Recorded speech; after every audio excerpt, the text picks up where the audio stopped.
صلی اللہ حبیب محمد وسلم۔ آج کا جو موضوع ہے، آج کی جو میری تقریر ہے یا سوال ہے، وہ اس لیے ہے کہ میں خاص طور پر اپنی مسجد کے مولاناؤں سے یہ میرا سوال ہے کہ جمعے کے دن اتنے لوگ جمعے کی نماز پڑھنے آتے ہیں کہ ان کو کوئی بھی بات کہنے کے لیے، کوئی بھی بات اپنی بات پہنچانے کے لیے سب سے اچھا پلیٹ فارم ہے جمعے کا دن۔ لیکن میں اکثر دیکھ رہا ہوں، ہماری مسجد ہے، میں نام نہیں لوں گا، لیکن ہماری مسجد میں بھی جو مولانا صاحب ہیں، ان کو بھی اس بار میں نے جمعے میں سنا، اور پہلے بھی اور کئی مسجدوں میں نے سنا ہے، اور میں سنتا ہوں، اور آپ بھی دھیان دیں گے اس بات پہ کہ یہ لوگ جو ہیں وہی رٹی رٹائی بات ہر جمعے میں بولتے ہیں۔ لوگوں کی کچھ سمجھ میں نہیں آتا، کچھ پلے نہیں پڑتا۔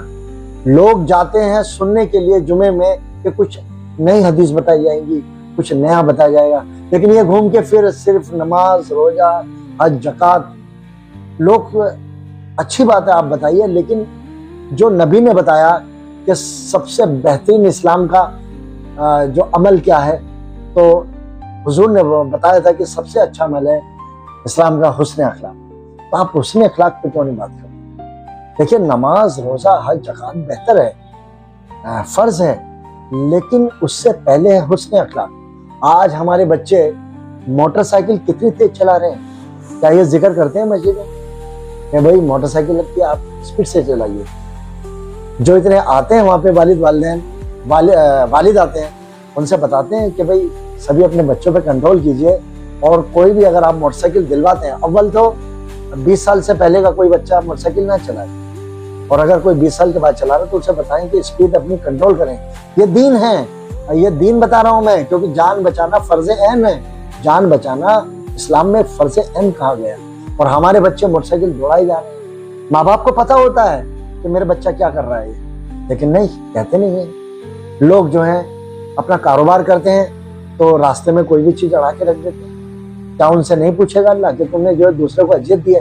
جب ایک چھوٹا سا پتھر ہٹانا، اللہ نے کہا کہ یہ بہت بڑا ثواب ہے، ایک صدقہ ہے، اگر کوئی ہٹائے اس کو صدقہ بتایا، ثواب پہنچایا، اور ہم نے بڑی بڑے چیزیں جو ہے راستے میں لگا رکھی ہیں۔ میں نام نہیں لینا چاہتا ان کی کیا کیا چیزیں، لیکن سمجھیے اس بات سے، یہ میرا درد ہے، دکھ ہے کہ لوگ کہتے ہیں دیکھیں نماز پڑھنے سے لوگ مومن نہیں بنے۔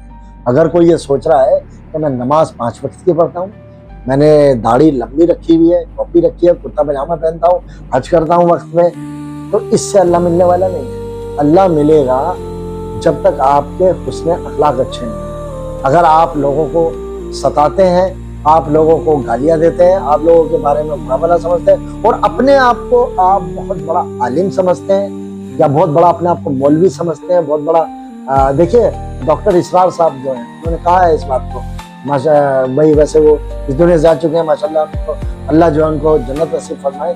ویسے انشاءاللہ ان کو جنت ملے گی، کیونکہ ان کے سارے عمل اسی طریقے سے، بڑے ولی آدمی تھے۔ لیکن وہ بھی کہتے تھے کہ آدمی جو ہے بہت بڑا مفسر ہو سکتا ہے، بہت بڑا عالم ہو سکتا ہے، مولوی ہو سکتا ہے، لیکن ایک بہتر مسلمان نہیں ہو سکتا، ایک بہتر مومن نہیں ہو سکتا۔ بہتر مومن بننے کے لیے انسان کو حسن اخلاق سدھارنا پڑے گا۔ اگر وہ مولوی ہے مسجد کے اندر تو وہ دین کی باتیں کیوں نہیں بتاتا، صرف نماز کے پیچھے پڑے۔ ارے لوگ نماز تو پڑھنے آئیں گے، لیکن پہلے ان کے اندر نماز کی محبت ڈالیے، اور نماز کی محبت ڈالنے سے پہلے آپ کو ان کے کردار کو نبھانا پڑے گا۔ حضور کے والد والدین، حضور کے ازواج، حضور کے بچوں کے بارے میں بتائیے۔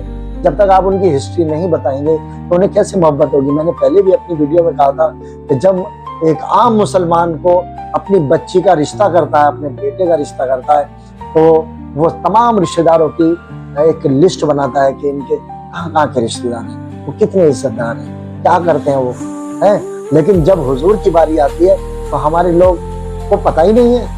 میں نے ایک جگہ پرسوں ہی پوچھ لیا تھا، ماشاءاللہ ان کی بہت لمبی داڑھی تھی، اور بڑے اللہ والے، سب کچھ نماز پڑھتے ہیں وہ 5 وقت کی، لیکن میں نے صرف اتنا پوچھا کہ آپ برا نہ مانیے گا، اگر آپ چاہیں تو آپ بھی میرے سے سوال کر سکتے ہیں، اگر سوال کا جواب دیا تو میں دے دوں گا، نہیں تو میں معذرت کر کے آپ کو جواب دے دوں گا، نہیں تو معذرت کر دوں۔ میں نے صرف اتنا ان سے پوچھا کہ مجھے آپ صرف اپنے حضور کے بچوں کے نام بتا دیجیے۔ نہیں بتا پائے، وہ حضور کے بچوں کے بارے میں نہیں پتا انہیں، اور وہ کہتے ہیں کہ ہم محمدی امت محمدیہ میں ہم حضور سے محبت کرتے ہیں۔ دیکھیں حضور سے محبت وہی کرے گا جو حضور کے بارے میں پورا پتہ۔ اور حضور نے فرمایا کہ میری جو جان بستی ہے, جو میری امت ہے, وہ اگر میری اہل بیت سے پیار کرے گی, میرے بچوں سے پیار کرے گی, تو سمجھو وہ جو ہے مجھے پیارے ہیں. اب آپ ایک بار بتائیے, جنتیوں کے زمانے کے سردار کون ہے؟ حضرت حسن حسین. جنت کی چابیاں کون بانٹیں گے؟ حضرت علی. حوض کوثر پہ کون بیٹھیں گے؟ حضور پاک صلی اللہ علیہ وسلم اور ہمارے حضرت علی. تو بات ایسی ہے, دیکھیے حضور کو اللہ کے نبی نے کہا والشمس والضحیٰ, اور ہمارے حضرت علی کو کہا ہے کہ وہ کم ہوئی ساتھ. اور باقی وہ حدیث میں آتا ہے کہ حضور پاک نے یہ کہا ہے کہ میرے جو صحابہ ہیں وہ ستاروں کے مانند ہیں. تو دیکھیے ستارے کہا ہے, اچھی بات ہے, میں بھی صحابہ کو جو ان کا عزت اپنے سر پہ رکھتا ہوں, ان کی جوتی اپنے سر پہ رکھتا ہوں, لیکن وہ ستارے ہیں. جبکہ سورج کا نائب جو ہوتا ہے وہ چاند ہوتا ہے, اور چاند کو جو بتایا گیا وہ حضرت علی سے گیا. تو اس محبت سب سے کیجیے, حضرت ابو بکر صدیق سے بھی, حضرت عمر سے بھی, حضرت عثمان سے بھی, طلحہ سے, زبیر, عوام, حضرت بلال, سب سے کیجیے. لیکن جو گھر والے ہیں, حضرت علی, حسن حسین, حضرت فاطمہ زہرا, حضرت خدیجہ کبریٰ اماں جان کو, ان کا مقام الگ ہے, الگ ہے. ان کے بارے میں جانیے. جب آپ نماز پڑھیں گے تو آپ کو محبت پیدا ہوگی. جب آپ نماز پڑھیں گے تو آپ کو ان کی یاد آئے گی. نہیں تو میں دلیل دے دیتا ہوں, جب آپ پوری نماز کے بعد میں جب درود شریف پڑھتے ہیں تو آپ کو یاد نہیں آئے گی. جب آپ بولیں گے اللہم صلی علی محمد وعلی آل محمد, تو یہ کیا ہے؟ حضور کو یاد کیا جا رہا ہے, حضور کی آل کو یاد کیا جا رہا ہے. حضور کی آل کون ہے؟ حضرت حسن حسین. ان کے اہل بیت کون ہیں؟ مولا علی, حضرت فاطمہ زہرا. میری آپ سبھی سے یہ گزارش ہے, جتنے بھی دیکھ رہے ہیں, کہ اپنے مولویوں سے کہیے کہ جمعے کے دن خدا را جو اہل بیت کے بارے میں بتائیں, صحابیوں کے بارے میں بتائیں, اور دنیا میں ہم کیسے جئیں, کیسے ہم راستے میں چلیں, کیسے لوگوں سے بات کریں, اس پہ زور دیں. اور تھوڑا مسجدوں سے نکلیے, اپنے معاشرے کو دیکھیے کہ جہاں جہاں جو کمی ہے اس کا خطاب کیجیے جمعے کے دن, اس کے بارے میں بتائیے جمعے کے دن. ابھی آپ نے سنا ہوگا کہ ابھی فلسطین کے اندر 60 لائنوں کا خطبہ ہوا ہے. جو عالم تھے, مولوی صاحب تھے, انہوں نے یہ کہا کہ مجھے بھوک کی شدت ہے, میرے اندر طاقت نہیں ہے کہ میں زیادہ بول سکوں, اور آپ بھی بھوکے ہیں اور آپ میں بھی طاقت نہیں ہے کہ آپ زیادہ سن سکیں. چلو نماز قائم کریں. انہوں نے کیا کہا؟ نماز پڑھنے کے لیے نہیں کہا, نماز قائم کریں. تو میرا یہ آپ سبھی سے کہنا ہے کہ اسے تھوڑے کہو کہ زیادہ سمجھیے, اپنے بچوں پہ کنٹرول کیجیے. اپنے بچوں کی لینگویج, جو ان کی بات چیت ہے, ان کا کام کرنے کا ڈھنگ, ان کا رہنے کا ڈھنگ, ان کا ایک دوسرے کا دیکھنے کا ڈھنگ, اس کے لیے وہ اپنا سدھار لائیں. دیکھیے آج جو بچہ کامیاب وہ ہے کہ جو تھوڑا سا بھی کمائے اپنے ماں باپ کو لا کر کے دے. یہ نہیں کہ تھوڑا سا کماتے پہلے موبائل خریدے, پھر اس کے بعد موٹر سائیکل خریدے, اور پھر چاروں طرف دوڑاتا پھرے, سب کو پریشان کرتا پھرے.